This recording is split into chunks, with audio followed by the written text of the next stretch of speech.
ba yan? Mamaya na natin pag-usapan yung practice natin sa choir. May tumusok. Practicein mo muna yung pagkuha ng nota. Agoy! Maki Bibo, Mm. nagkaroon po kami ng lihim na relasyon ng kasamahan kong pianista sa choir, si Kuya Vincent. May edad na po siya, 19 po ako, siya naman po 35 na. Pero single pa rin naman. Tuwing Sabado po, sa bahay niya kami nagpa-practice para sa misa kapag linggo. Kada Sabado, mauuna ako palaging magpunta sa bahay niya para magkaroon kami ng happiness overload. Agoy! Kapag darating na yung mga kasamahan namin sa choir, hindi namin ipapahalata na kanina pa ako nandoon. Walang nakakaalam sa relasyon namin na 3 buwan na ngayon. Hanggang sa dumating yung araw na kinakatakot ko na may makahuli at may makaalam sa relasyon namin. Ala ka diha. Suki ng mama ko yung kapitbahay nila Kuya Vincent, si Aling Chedeng. At naikwento niya ang mga lihim na pagkikita at nangyayari sa amin ni Vincent. Pinapaiwas na ako ng mama ko sa kanya. Wala raw mangyayari sa aming dalawa. Pero paano ba ito? Mahal ko na siya. Ano bang gagawin ko? Dimple ng Batasan Hills, Quezon City. Mga kapitbahay, heto na ang pelikulang Kuhang-kuha mo ang nota! Paano daw? Kuhang-kuha mo ang nota! Tito DJ, ikaw ang kumuha. Pasok!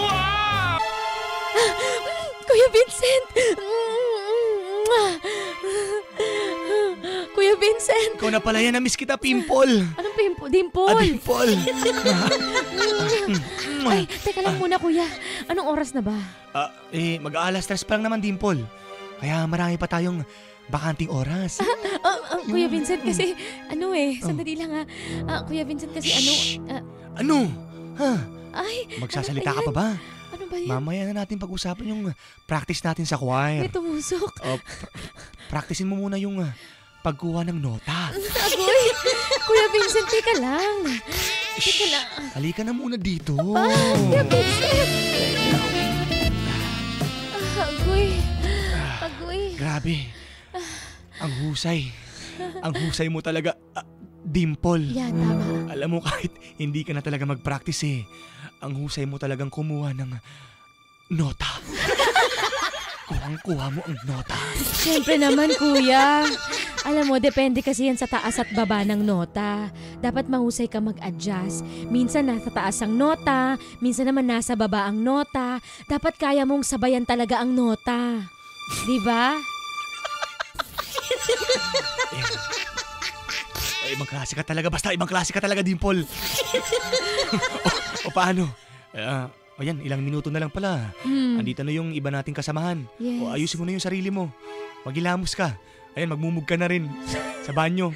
Oo, sige, pero Yan. teka, bago sila dumating, kuya, may gusto sana akong sabihin sa'yo. Ano naman yun, Dimple?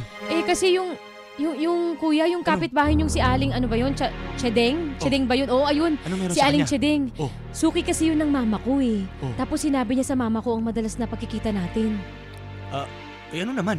Alam mo naman ng mama mo na may practice tayo tuwing Sabado dito sa bahay ko, di ba? Oo, pero iba kasi ang sinabi ni Aling Chedeng eh. Ano? Sinabi niya sa mama ko na may iba ka raw plano sa akin at binalaan pa siya na kilala ka raw ni Aling Chedeng na tirador ng mga kasing edad ko. Ano? Kaya pinapaiwas na ako sa'yo.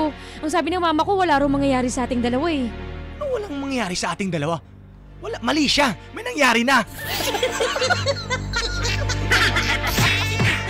Ganun? So, paano? Hindi ka na makakatin sa practice natin yan. Ganun na nga. Baka kasi magalit sa akin si mama. Ay, ngayon pang nai-inlove na ako sa'yo. Ano? Nai-love ka na sa akin? Oo. Ganun ba? Paano na yan? Mukhang hindi mo na makukuha ang nota. Ano? Sorry, Direk. Sorry, Direk. Naka-air daw ako, Direk. Naka-air daw. At eto nga, may nadali na naman po sa salitang kuya. May nadali na naman po ang kuya natin. Pangalawang biktima kanina. Si Kuya Nyor. Eto si Kuya Vincent. Grabe. Ang mga kuya Dimple. talaga. Ayan, damayan natin si Dimple. Ayan. So, binalaan ka na umiwas-iwas ka na dyan sa kuya na yan. Kasi tirador daw. Tirador ng Ito, tirador ng medyo hinog na bunga. 19. Nakapagdebu. Yung unang lebra natin hindi pa hinog, pinapak na. Ito, medyo hinog na, pwede na. Napitas. Oo. Medyo matamis-tamis na ang katas. Oo, mula sa puno ng nota. Ano puno ng nota? Etching bagaching lang mga Tirador. Si Dimple. 0977-7000-915. Text na kayo mga kapitbahay. Kaloka kayo. Hoy, Dimples. Ang dami naman, no? Ayan. Hoy, Dimples, nag-aguyan muna kayo bago kayo mag-practice. Grabe kayo, ah. So, bago nag-practice, Mare, mas nag-practice muna, ano? Iba naman ang pre-practice nila, Mare. Maggagaling ka daw pagka talagang practice makes perfect. Kaya nga. Kapag ka talagang kumumpas. Baka, Mare, ibang klaseng vocalization yun yung... Magaling nga kasi kumapa ng nota talaga. At ito namang si Vincent, magaling kumumpas.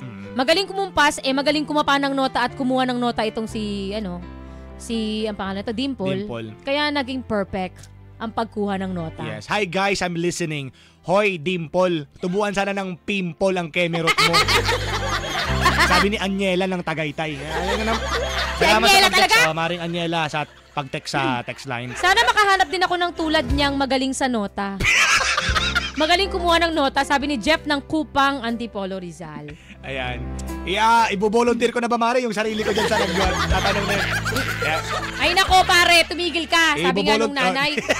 Tigilan eh. Alam mo, eto lang mapapayo ko sa'yo, Maring Dimple. Mother knows best, yeah. 'Di ba? Baka kaya nasabi hindi naman maglilitanya o hindi naman kukuda ng ganyan kung talagang walang basihan. Correct. Baka kaya pare. Hindi na nararamdaman na mukhang umiwas-iwas ka diyan sa hudas na 'yan dahil kaya nga baka kaya nasabi ng kapitbahay niya sa mama mo dahil mas kilala niya yung guy, 'di ba? Baka madalas siyang nakikita niyan, 'di ba? Marahil tama siya kasi baka tirador nga talaga si Kuya base sa kapitbahay ninyo. Kaya nga, hindi natin alam ang totoo, 'di ba? Baka totoo nga 'yun. Sa ngayon, Dimple, sumunod ka muna. Ang bata mo pa para magpakalaspag diyan sa hayop na 'yan, Grabe ka naman sa Kaloka ka, Mare. Magagaling kumumpas ng nota. Ang masasabi ko lang, practice makes perfect. Sabi ni Rem Ganda ng Villa Concho San Joaquin Pasig ang dumadamay ng kapitbahay natin. Salamat. But ang fresh mo, masyado kang fresh para magpakalaspag dyan sa mukhang na yan, di ba? Sa mukhang nota na yan. Madamdami ng pagtutok ng mga taga-karinderya ni Dimple, ni Concept, ayan, ng Pasay. Salamat ang madamdami thank talaga. You po, thank you. Grabe kayo sa madamdami yung pagbabad. Salamat. Ando na tayo, magaling ka kumuha ng nota pag nagpa-practice kayo sa choir. Magaling ka talaga kumuha ng nota. Hindi nga sa choir sila kumuha siya ng nota, hindi sa choir. Saan ba? Mali mo, nagwa-one-on-one sila ng practice. Kuya Vincent niya. Nandun na tayo. Nakukuha mo ang nota. Pero Dimple, alam nung kapitbahay ni Vincent kung ano talaga ang pakay sa'yo. Ang pakay niya sa'yo. Ang tunay na, tawag dito, yung gusto niya talaga sa'yo. Yun lang.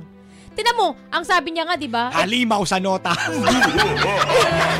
Di ba, yun nga ang sinabi, di ba, pare nung sa huling-huli?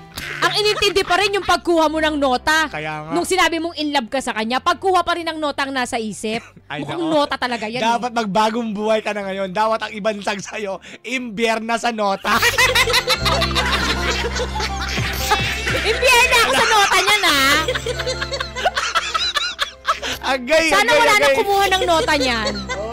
Mukha talaga siyang nota. Tama yung mga pagdamay ng kapitbahay natin, Maring Dimple, ikaw ba naman hindi ka pagsasabihan ng ganyan ng mama mo kung hindi niya nakikita na hindi ka malalagay sa maganda o pagka kasama mo yan, mukhang walang magaganda na ituturo sa iyo. Walang mangyayari sa inyo, puro yun lang. Wala man nangyari nga?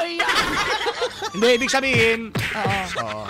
At least binalaan na nung kapitbahay ninyo, kapitbahay niya. Ano ba, malaswa ang pakay? Ganun, Mare? Mukha, kasi siguro kilala nung kapitbahay na maraming dinadala dong bebot, 'di ba? Alam mo na. 'Di ba? Alam mo na 'yan. Pag mga kapitbahay mo mga chismosa talaga at CCTV, alam nila 'yan. Kaya nga. 'Di ba? Kaya bago pa tubuan ng sandamakmak na pimple, ikaw Dimple, saan alam mo may karma yung mga pagdagagawa mo. Kaya makinig ka na sa nanay mo, ha? Mother knows best. Yan. Sumunod ka muna bago ka sumuway at huwag ka magpapaniwala dyan sa nota. Ay, sa nota na yan. Sa Kuya Vincent na yan. Anong susundin mo? Ang sigaw ng mama mo o nota ni